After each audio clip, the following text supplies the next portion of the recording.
Hey everyone, Mikki here. You are tuning into another mini Mikkipedia Monday, and today I want to address the habit of snacking. And I say habit because for a lot of people, this is generally what it is.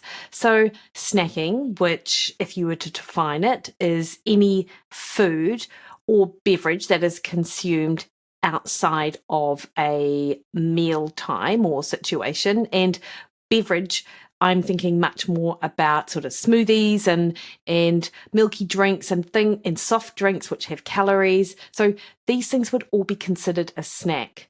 Now, there was a time many, many years ago, decades ago, where snacking even wasn't a thing. We would have our breakfast, lunch, and dinner, and that is where we would get our calories. And it wasn't until the 1950s where changes in lifestyle, work patterns, and food production all encouraged this new habit of snacking. However, it wasn't just our change in our lifestyle or situation. Also in the 1950s, food companies and manufacturers really got on board. So there was this change in our food production as well. And with the rise of television and advertising, companies began marketing snacks as convenient, satisfying options for busy lifestyles. And this helped to further normalize the idea of snacking between meals. And it is an increasingly common practice in the Western world, and I certainly see it all of the time. And it makes people that really don't need those additional calories.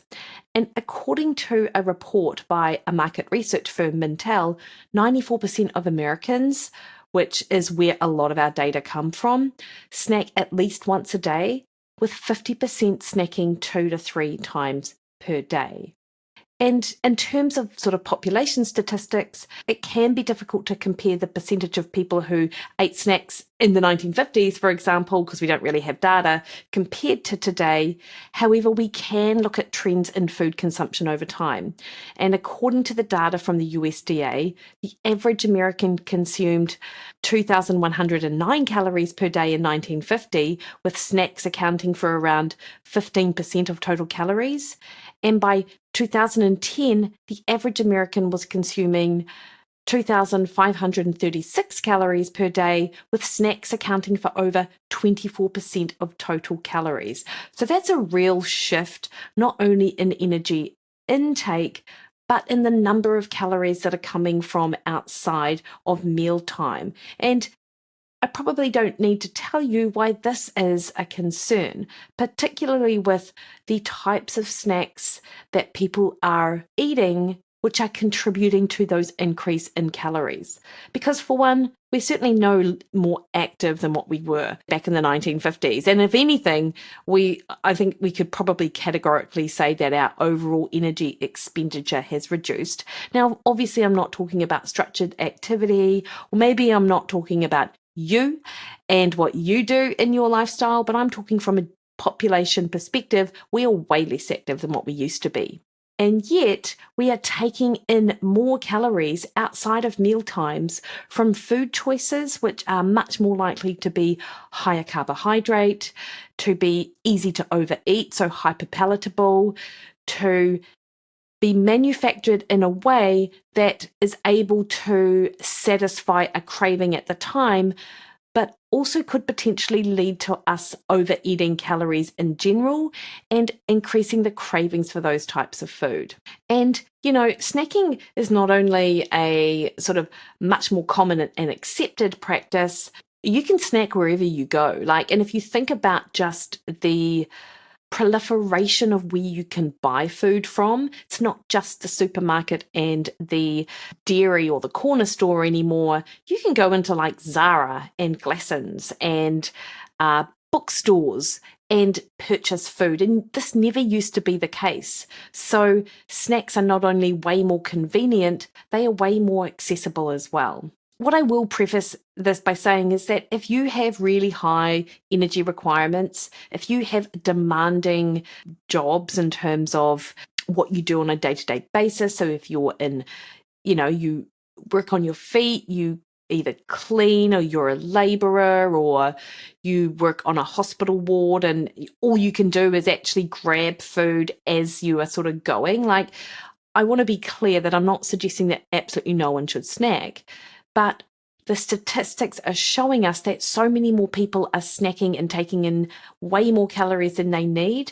And this is a really good area to target. And certainly the people that I work with, in my fat loss sort of programs and in my one-on-ones, one of that sort of targeted areas that we like to sort of drill down on is in snacking.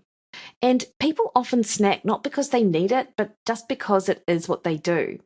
And when they list their day's eating behaviours, morning and afternoon tea often feature as accepted sort of meal times when it's not necessary from a dietary energy perspective for them to have these added meals, particularly if you are, like a lot of us, sitting in front of a computer, not really expending a lot of energy. Common reasons why people snack. 1, out of hunger. I mean, this is one of the most obvious reasons people snack is because they're hungry and need to fuel their bodies between meals. Now, the reason they need that snack is often, in my clinical experience, because they haven't eaten enough calories in the previous meal, or they haven't balanced those calories out. So you don't have a good amount of protein and or fat calories, depending on your overall energy requirements, to actually sustain you for 4 or 5 hours. So often it's an under eating at that earlier meal that then leads to a snack later on. And it might not be that most recent meal that wasn't big enough.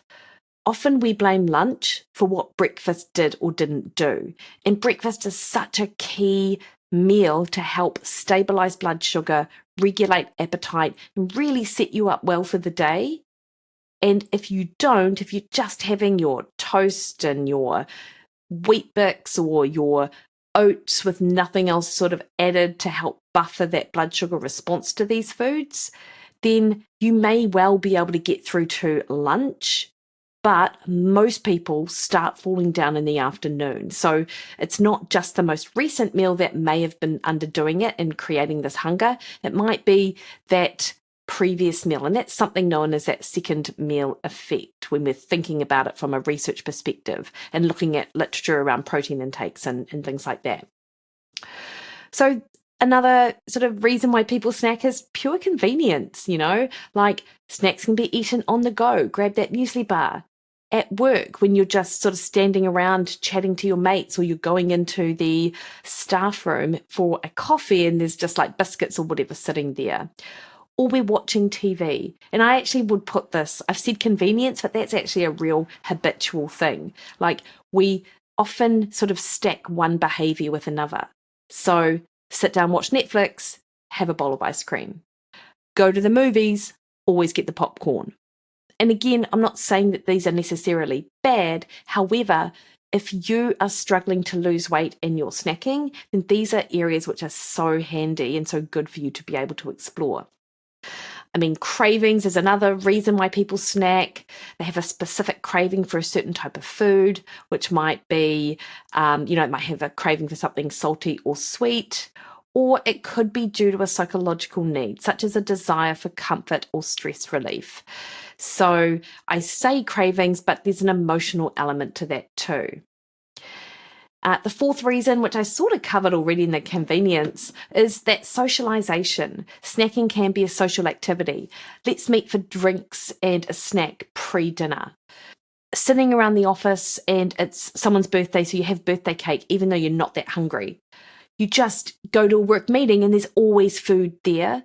And it's normal for people just to eat when you're there, and you feel a little bit awkward about not doing it. You don't want to draw attention to yourself.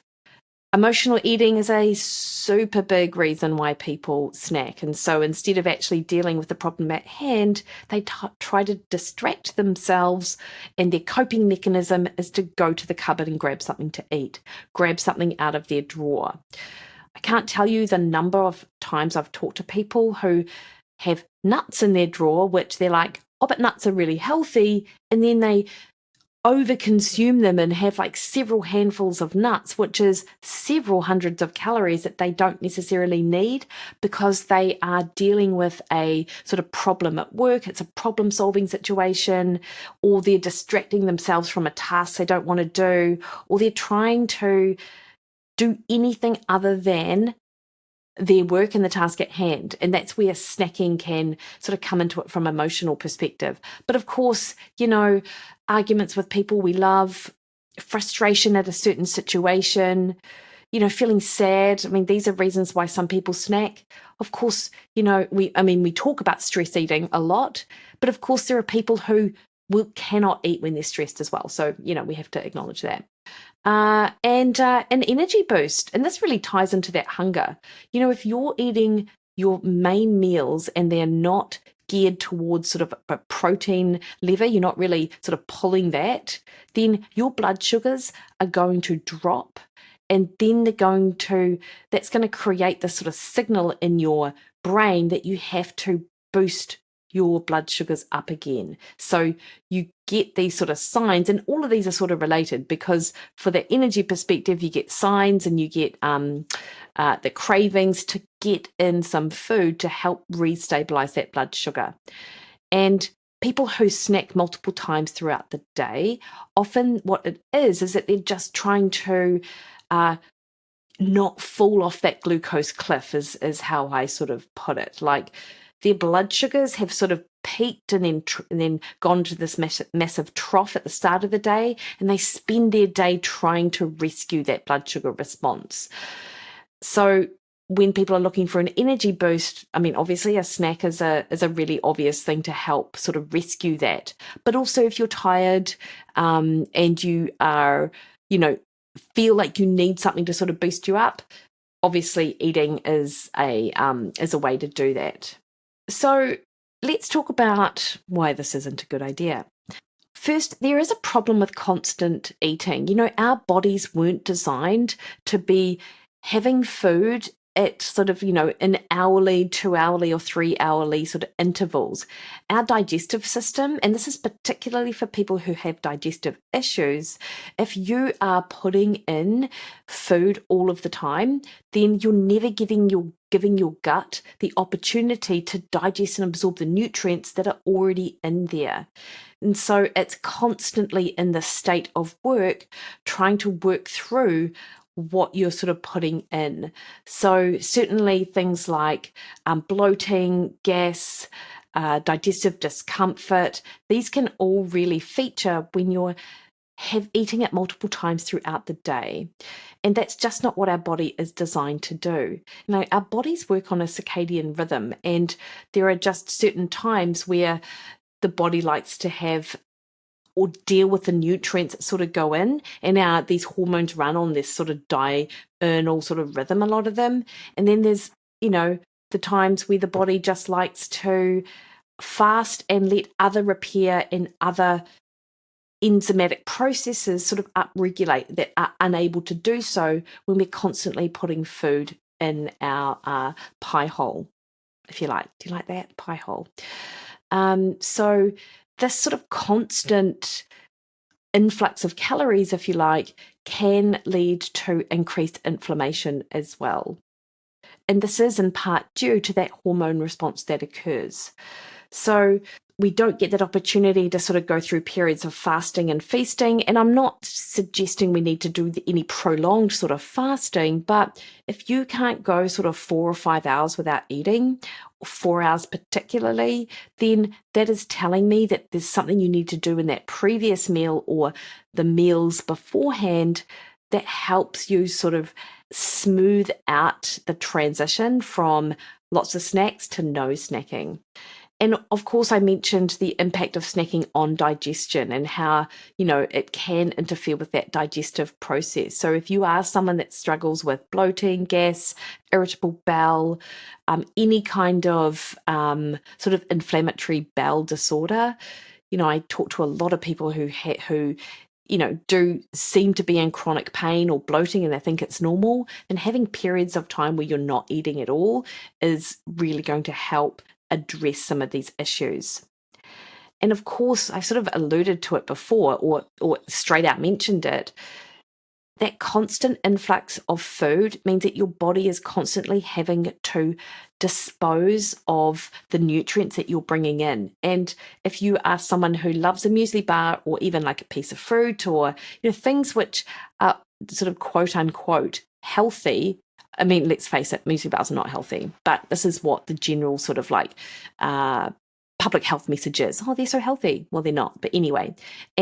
But every time you have these types of foods, your blood sugar is going to rise, and then your insulin is having to rise and be released in response to that blood sugar rise, because insulin is a nutrient storage hormone. It is going to take what you've just eaten and the breakdown products of that and deliver those nutrients to where they're required. And if you're snacking and then you are just at your desk doing your little, doing work rather than out on a construction site sort of building a house, then those nutrients will be stored for later use. But there is only so much storage capacity that can occur before fatty acids get delivered to your fat cells, and or glucose gets converted into triglycerides and gets pushed out into your bloodstream, causing an increase in biomarkers that then lead to an increase in overall health risk with regards to cardiovascular disease and a whole host of things. In addition to that, that constant sort of elevated blood sugar over time, even if your body is sort of dealing with it, that changes that whole insulin response. And over time, your pancreas can't keep up with the demands that you're placing it under. And this is where over time, our average blood sugar levels begin to rise. So you get an elevation in HbA1c if you were to look at it on a blood test, but you also get predisposed to an increased risk of type 2 diabetes. And that is, one of the chronic diseases which is most prevalent today in sort of society. And finally, the last reason, I've already talked about this, but I just want to reiterate, snacking leads to overeating because people eat way more calories than they need, in part because the types of foods they eat have been created and designed to make you do just that. Food manufacturers are paid hundreds of thousands of dollars to create something which is called a bliss point. And that bliss point is where they get the exact amount of sugar, salt, starch, and fat that make you want to keep eating it and encourage you to continue to consume far beyond the calories that you need. And let's face it, like with, 2/3 of us either overweight or obese, according to population statistics, with chronic disease on the rise, with non-alcoholic or metabolic associated fatty liver disease, which used to be called non-alcoholic fatty liver disease, on the rise. These are all conditions of overconsumption. So the more that we can sort of pull these things out of our diet and stick to those 3 meals a day, I just think the better most people are going to be in terms of their overall health, because that is going to reduce overall calories that are consumed, and those people that need to will lose excess body fat. Those people that don't will better able to maintain a healthy body weight and body composition for them. Now, for what it's worth, I think that the people who are less at risk of over-consuming calories are the people that track their calories. They've got their finger on the pulse of their caloric requirements, and they're able to make decisions around what and when they eat, and they're able to manipulate that way better because they know what's going in. And this is the problem with snacking, is that we either forget that we do it when we're sort of reporting back either to ourselves or our nutritionists or whatever in terms of what we've actually consumed, or we cannot regulate our hunger. And so we continue to consume, the same calories at a meal later on, not thinking about what we've had previously. However, people who track and account for their calories, they're able to make the adjustments where they need to. So some sort of practical tips from me to sort of figure out for for you to decide whether snacking is an issue for you is one, well, if you do snack, think about why you snack. Are you eating enough calories in that previous meal? Is it a habit? Is it an emotional sort of coping strategy? Or is it like some sort of socialization? Like, are you just snacking because everyone else is eating? And probably one of the best things you can do actually is keep a food diary. You don't necessarily have to track your macros, but just be aware of what is going in can then help you make better decisions, either around the meals that you're eating or around the types of snacks that you're consuming. And I will also say that people who are active and who might do F45, might do CrossFit, might be training for something or just in the gym lifting heavy, marathon runners, triathletes, all of that. I mean, you guys, we need additional food. But what I do also know is that there are, the vast majority of the population isn't doing the type of training that requires them the additional snacks. So I think it's, like there are different populations for which different rules apply, if you like. So one, keep a food diary. Be aware of what you're doing. Two, bump your protein up at your meals. Make sure you're having a minimum of 30 grams of protein, if not up to 50 grams of protein in a meal, to help offset the hunger that occurs during meals, in between meals, that then might lead you down that snacking sort of path. 3, get rid of those nuts from your desk at work, because you probably don't need 400 calories of nuts in a day just because they're healthy. So do make some practical changes, tangible changes to your environment that then takes snacking sort of away as an option for you. 4, if you usually snack, expect to be hungry, because your body, much as it runs on a circadian rhythm, that rhythm actually does change according to those environmental inputs. So if you're used to eating at, say, 10 and 2 for morning and afternoon tea, and you truly don't need those sort of eating opportunities, then you are probably going to be pretty hungry regardless of changes you make to meals, like with the protein. So what I would say is just expect to be hungry, because your body's anticipating food and you may just have to wait it out. Have a glass of water, have a cup of tea, go for a walk. After about 15 to 20 minutes, you will feel way less hungry. And what I will just clarify is, of course, that amount of protein, just so you know, 2 eggs and half a cup of egg whites, that's 30 grams of protein. A protein smoothie with like 3 scoops, such as the Nuzest protein powder, 30 grams of protein.